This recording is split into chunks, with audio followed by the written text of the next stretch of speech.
대학과 지역의 상생을 위해서 지방대를 세계적인 수준으로 육성하겠다는 정책이 바로 글로컬 대학이죠.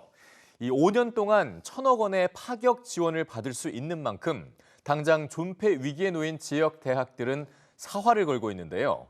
특히 학교 간의 통합 모델이 주목을 받으면서 이 대학들의 고심이 깊어지고 있습니다. 보도에 진태희 기자입니다. 전국에서 30개 대학을 골라 1,000억 원씩 몰아주는 글로컬 대학 정책. 지난해 선정된 10곳 중 4곳이 통합을 전제로 선정되면서 대학 간 통합 모델이 주목받고 있습니다. 하지만 이전까지만 해도 4년제 대학 간 통합은 2000년 이후 단 2건만 이뤄졌을 정도로 드물었습니다.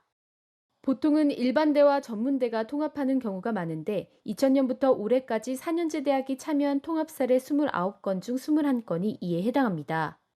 통합을 고민하는 지역대학 총장들 사이에서도 가보지 않은 길에 대한 우려의 목소리가 큽니다.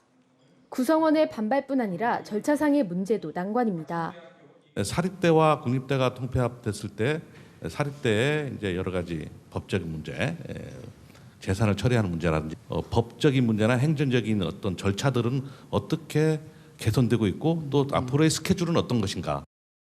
대학 총장들은 이 같은 대학 혁신에 막대한 비용이 들어가는 만큼 먼저 16년째 동결된 대학 등록금 규제를 풀고 재정 지원을 늘려야 한다고 목소리를 높였습니다. 이에 대해 교육부는 3년 동안 한시적으로 대학을 지원하는 고등 평생교육 지원 특별회계 기한을 늘리는 방안을 검토 중이라고 밝혔습니다. 하지만 당장 등록금을 인상하는 건 어렵다고 일축했습니다. 인상을 허용해 줘야 된다는 것이 우리 현재의 고물가 이런 그 민생이 어려운 상황에서 현실적으로 바로 적용되기 어렵다는 것에 대해서는 너무 공감을 잘해 주실 거고요. 지역 소멸 위기와 재정 악화 속에 벼랑 끝에 몰린 지방대학들.